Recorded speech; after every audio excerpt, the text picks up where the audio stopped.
asalaamaaleykum maa ngi tudd Mamadou Moustapha Dieng di jàngale histoire ci aada ca université Cheikh Anta Diop département d'histoire. Donc voilà vraiment la brève présentation. Bon, donc je suis de Rufisque, donc je suis enseignant chercheur à l'université Cheikh Anta Diop, donc au département d'histoire de la faculté des lettres et sciences humaines.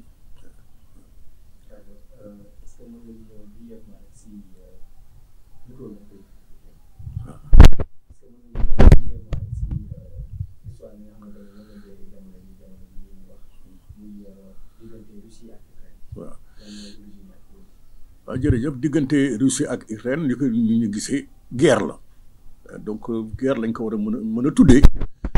parce que Russie dafa dugg biir Ukraine donc bëgg véritablement faagaagal Ukraine et loolu boo ko gisee nag diggante Russie ak Ukraine donc diggante bu yàgg la parce que Ukraine dafa bokkoon ci réew mu ñu doon wax Union des républiques socialistes soviétiques Union soviétique et Union soviétique donc dafa doonoon benn état boo xam ni ay réew yu bari ñoo nekkoon ci biir ay nationalités yu bari yu nekkoon ci biir ñu tuddee ko ci tubaab un état multinational et donc ukrainiens yi ci biir lañ nekkoon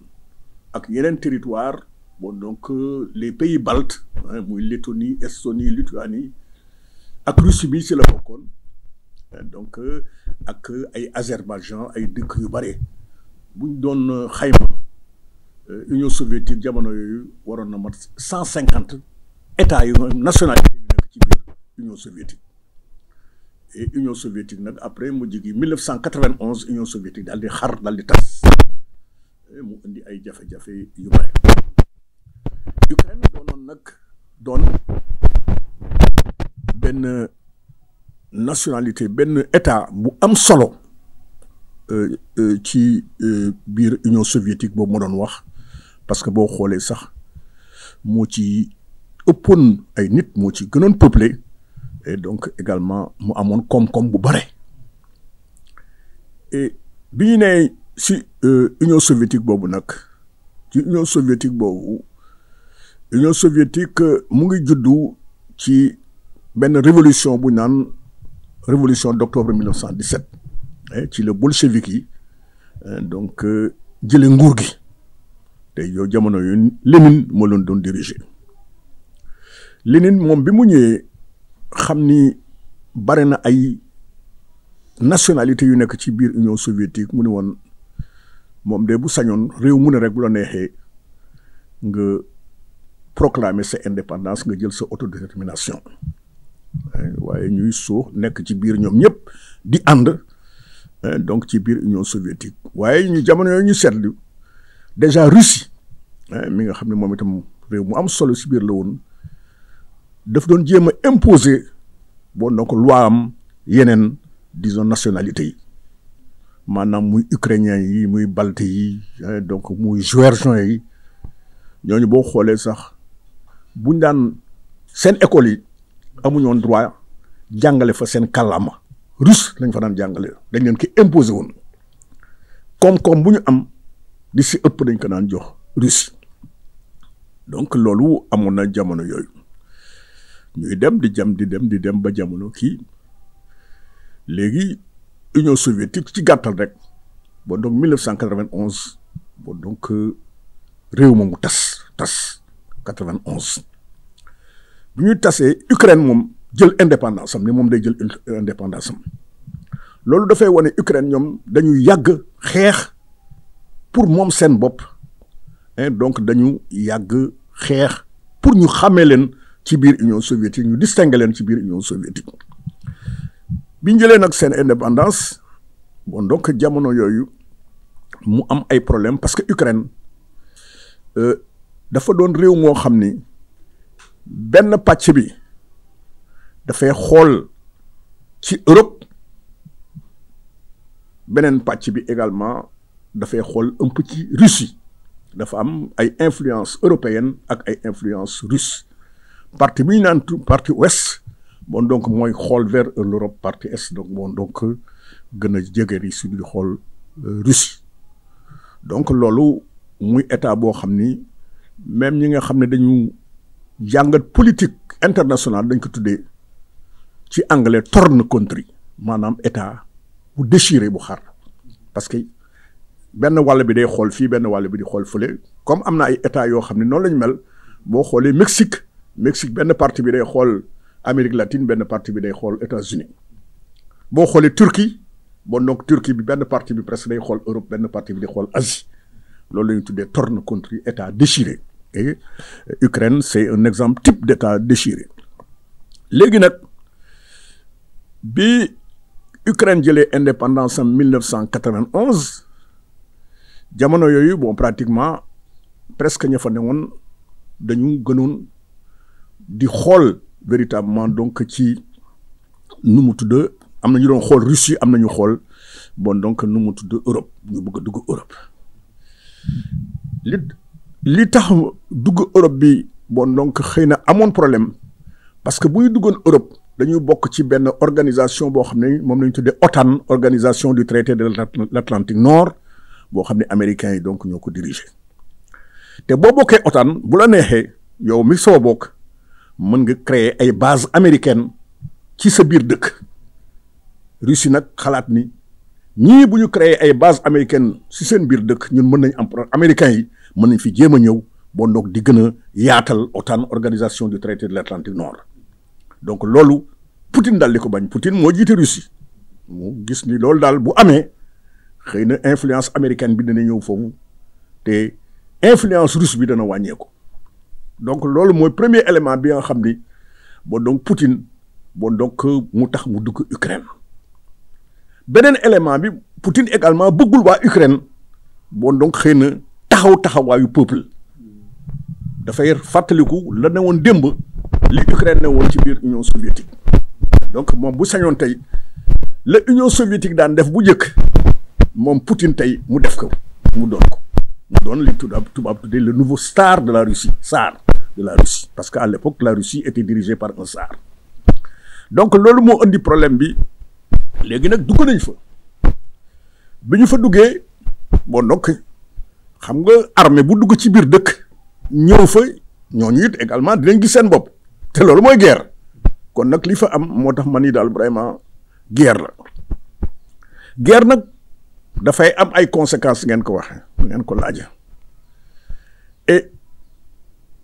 boo xoolee fi mu nekk pays européens yi nee nañu dañu jël ay sanctions contre Russie ay sanctions économiques ay sanctions financières sanction moom baax na baaxul te dafa sax baaxul parce que tey bu ñu sanctionné Russie mën na ni waa d'accord sanctionné ngeen ma mais man am naa ay xarit chinois yi samay xarit lañu am na yeneen peuples yoo xam ne samay xarit lañu mën nañ ma jàppale bon donc xëy na seen sanction yooyu daal bon donc peut-être pour man amul njariñ sax lu bari mais bu ñu sanctionné Ukraine am na dëkk yoo xam ne dañ koy yëg parce que Ukraine bon donc dafa am na koom-koom donc am na ay blé am na yeneen am na énergie am na gaz bu leen sanctionné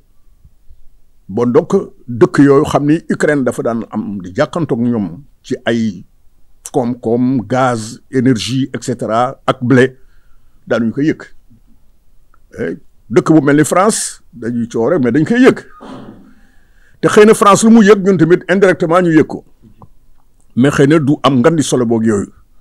donc loolu moo tax voie sanction bi bon donc pour man du voie bu baax et li ñu war a jëkk a def léegi mooy fexe ba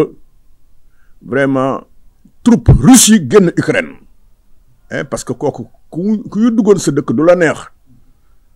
motif boo mën a joxee ni damay dugg dëkk nit pour dugg fa pour guerre motif boobu valable parce que guerre communauté internationale daf ko condamné diplomatie internationale dafa bañ sax militarisation des relations internationales dafa bëgg lépp lu am rek ñu waxtaane ko donc soxlawul sax man pour man ñu naan bon donc kii moo tooñ diw moo tooñ mais li jëkk ak li ñu war a jëkk condamné mooy disons que li Russie dugg Ukraine mais ukrainiens yi également ñoom itam bon donc war nañ am taxawaay boo xam ne dañ ko war a taxawaay parce que bu guerre amee it ñun ñi ñëpp dañu xalaat d'accord armée yi ñooy guerre mais li si ëpp ci peuple bi lay retombé civil yi xale yi jigéen ñi mag ñi ndaw ñi mënul yëngu handicapé yi kon loolu guerre baaxul je pense que ci sama xalaat bon donc guerre bi dañu ko war a condamner demander à ce que troupe nu mu tudd Russie génn Ukraine demander ak mu am ay négociations donc lépp loo xam ne xëy na certainement day yàq disons koom-koomu Ukraine wala yeneen Ukraine ñu fexe donc ba dindi ko parce que fi mu nekk boo xoolee information yi am na ñu bari ñu dee Ukraine am na ñuy daw di génn dëkk bi donc te loolu baaxul loolu dafay delloo réew gannaaw daf lay delloo gannaaw encore parce que Ukraine lu bon rek amoon na ay progrès léegi guerre bi day ñëw bon pratiquement delloo réew mi ginnaaw et loolu baaxul ci contexte bi surtout contexte boo xam ne ñu ngi jóge ci ay feebar ay Covid et cetera réew yëpp doon jógaat donc loolu bu fi amee xëy na certainement donc dañuy dellu gannaaw te addina bi day gën a dellu gannaaw te lu négociation mënul régler bon donc armes yi waru ko mën régler parce que bu ñu bàyyee armes yi régler ko ëllëg ku nekk rek di nga jóg ni xëy na certainement utiliser arme mu doon une militarisation des relations internationales et kooku droit international donc daf ko tere donc loolu laa xëy na ma résumé ko loolu te xam ni rek Ukraine aussi nañu xam ni état bu yàgg la bon donc boo xoolee gëstukat yi ñu ngi naan 18e siècle Ukraine donc ci la commencé taxaw te ba ñuy taxaw ñoom dañuy def révolution dañu xeex contre polonais yi parce que dañu bokkoon ci empire polonais yi xeex kon Ukraine dafa doon réew moo xam ni yàgg na xeex donc pour moom boppam yàgg na xeex pour également bon donc réewam di jëm kanam kooku donc il faut aspect boobu ñu gis ko mais ñu bari ñu ngi naan bon xëy na guerre bi li ko indi mooy américains yi bon donc dañ naan médias occidentaux yi maanaam ñu mel ni yéen taskatu xabaar yi ñoom dañu faral bon pratiquement comment dirais-je américains yi bon donc loolu moo tax ñuy wane yenn affaires yooyu mais en tout cas muy faral wul ñàkk faral guerre moom kenn waru ko cautionner dañu ko war a condamner mais également ñu xamal ñi nga xam ne nag ñoo nekk ci yor Ukraine muy chef d'état ukrainien yi ak gouvernement ukrainien yi ñu fexe ñoom itam ba bañ a indi jafe-jafe ci seen ay peuple ba peuple yi ëllëg ñii daan dañu bëgg jël seen indépendance wala et cetera parce que boo gisee yi lii it loolu am na ci parce que gouvernement ukrainien yi si ëpp ay gouvernement yoo xam ne xëy na certainement daanuñu doxal loo xam ne yoon la ba yenn nationalité yi sax ni ñoom dañuy jël seen ay indépendance donc loolu moo waral loolu moo laxu ci biir bon disons conflit guerre bi entre l'Ukraine et disons la Russie donc vraiment loolu daal lu am solo daal mais daal xëy na daal di ñaan communauté internationale bi ñu gaaw daje donc pour fexe ba troupes yi génn disons Ukraine que gouvernement ukrainien yi bon donc ñoom itam di gën a xool seen askan di doxal li nga xam ne mooy yoon pour que yenn ukrainiens yi di bañ di xool Europe wala di bañ di xool Russie ñu doon seen indépendance mais Ukraine li koy gën a kii daal mooy c'est que dafa doon réew moo xam ne ni ma la ko waxee sànq rek dañuy torne contre la parce que ñenn ñi dañu xool bon donc ci Russie ñenn ñi dañu xool ci disons Europe bon donc gouvernement bi dafa war a fexe ba ukrainiens yëpp doon benn di xool benn boor donc pour dooleel seen réew parce que réew Ukraine bu fekkee ni bon pratiquement dafa ñàkk doole wala dañ ko faagaagal bon donc Russie it également mën na ci profiter yeneen peuples yi nga xam ne ñoo nekk à côté de l'Ukraine li mu def Ukraine mu def leen ko donc loolu daf ci am solo parce que Ukraine dafa bokkoon ci Union soviétique ni ma leen ko waxee mu doon 150 nationalités muy les pays baltes muy Azerbaïdjan muy Géorgie donc muy Kazakhstan yooyu yëpp bon donc dañuy nekk ci benn réew te réew yooyu yëpp normalement dañu war a bon donc dajaloo bon donc pour bañ fexe keneen ñëw di dugg seen ay affaire di yàq seen réew donc. bon retombé xam nga bon donc ñu ngi si àddina boo xam ni moom lañ tuddee monde de globalisation ou mondialisation et donc relation yi bon donc africains yi dañu am ay relation ak ay dëkk yoo xam ne xëy na certainement de manière indirecte am nañ ay relation ak Ukraine wax naa ko sànq Sénégal bon donc partenaire am bi si gën a am solo foofu c'est la France et France boo xoolee ñu ngi yëngatu temps yi parce que ñoom xam nañu ni bon donc vraiment agriculture ukrainienne bon donc daf leen di indil lu bare le blé ukrainien ak pétrole bi ak gaz ukrainien bi xëy na certainement dina fa indi bon donc ay lu am solo di dugg biir France ñun comme que dañu entretenir ay relations ak France véritablement loolu mën na disons influer mais waxuma ngandi influence lay am mën na influer sur suñu ay relations bon pratiquement indirectes avec l'Ukraine d'autant que dañu am ay relations directes donc ak la France mais quoi qu'il en soit mën na guñu fi mu nekk mesurer véritablement les conséquences la nature des conséquences le poids des conséquences et cetera parce que affaire bi bon donc dafay door a démarrer mais loolu moo tax nag ñun ñu war a góorgóorlu ñun africains yi ñu war a góorgóorlu ñun sénégalais yi pour atteindre li ñuy tuddee bon donc suñu sécurité alimentaire parce que bu ëllëgee bu xëy na certainement bu ñu atteindre suñu sécurité alimentaire bu fekkee ni fële dafa am problème ñun duñ ko yëg parce que boobu dinañ mën a am li tubaab di tuddee ay stock de stratégie maanaam di constituer benn ay stock yoo xam ni bu dara amee jafe-jafe amee si àddina bi ñun duñ ko yëg parce que denc nañu loo xam ni xëy na certainement donc ay réserve ay stock yoo xam ni dinañu permettre donc ñu vivre donc loolu dañ si war a def jàngat ni véritablement dëkk dafa war a assurer sa souveraineté alimentaire sa souveraineté économique sa souveraineté industrielle pour que bu ëllëg lii bu amee xëy na certainement donc ñu mën a donc vraiment doxal sur la base véritablement de nos potentialités économiques qui sont énormes voilà. Est-ce que jàpp nga ni lii mën nañu jëmale ci troisième guerre mondiale? Non xam nga disons que c'est vrai parce que troisième guerre mondiale fii bu fi am parce que Ukraine am nañ arme nucléaire te troisième guerre mondiale boo xoolaatee xëy na bu fiy nekk fii donc dafay doon pratiquement mën na nekk une guerre nucléaire et une guerre nucléaire kenn ñaanu ko yàlla bon donc c'est la fin de l'humanité bon donc ce qui suppose que véritablement il est clair que fi mu nekk li ñu mën a def rek mooy bañ a xalaat yooyu fexe ba disons que négociation yi ñëpp dugg ci négociation yi communauté internationale bi organisation des Nations Unies bi nga xam ne xëy na mooy yor kaaraange adduna bi bon donc mu fexe ba daje bon donc ñu fexe rek dans un premier temps ba appeler la Russie à la raison et que Russie retire donc ses troupes disons de l'Ukraine ça c'est fondamental donc dans ce contexte bon donc dans le contexte dans lequel nous vivons donc dafa am solo parce que loolu moo doon tax may naan sànq dañu éviter une militarisation donc de l'ordre international des relations internationales parce que bu ñu ko defee rek dafay indi ay conflits yoo xam ni xëy na certainement bon donc duñ si gaaw mën génn et keroog maa ngi déglu Macron président France mu ni il faut que ñu préparer wu parce que guerre bi dana doon une guerre longue donc mais je pense que bon donc mën na doon une guerre longue mais comme mën na doon une guerre courte et donc aussi da nga yaakaar ni yaa mën nit dugg réewam mais pour nga génn fa pour nga dugg yomb na mais pour nga dugg génn boo pratiquement dana poser problème gis nañ fi américains yi dañu bi ne Afghanistan dañu mujj daw dañoo ëpp doole afghans yi du point de vue des armes gis nañ fi l'exemple de l'Union soviétique duggoon na fi Afghanistan moom itam mujj na génn loolu sax si li indi éclatement Union soviétique mën nañu ci la bokk ak yooyu donc vraiment ñun li ñu war a def rek mooy ñun surtout ñun état yi nga xam ne bon donc xëy na certainement ñoo nekk tiers monde donc ñu gën a jàppoo ñun état africain ñu gën a jàppoo donc créer bon pratiquement conditions yoo xam ni xëy na sécurité internationale dina am loolu it dinaa si boole ñaaxaale aussi suñu état yi nga xam ni ñu ngi nekk dans le Sahel boo xam ni c'est aujourd'hui devenu une région d'instabilité une région peu sûre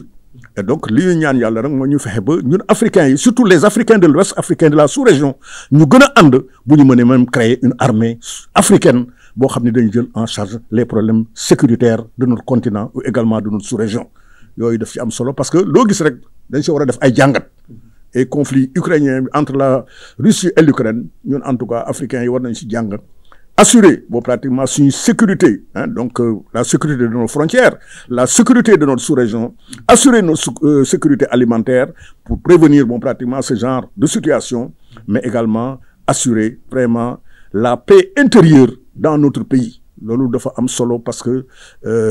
guerre mën nga ko commencer mais doo xam noo ko terminer ni ma ko waxee mën nga ni yaa mën mais dem ba si biir bon donc da ngay daw comme ni ko américains yi defee Afghanistan comme ni ko soviétiques yi defee woon donc en Afghanistan en 1979 voilà.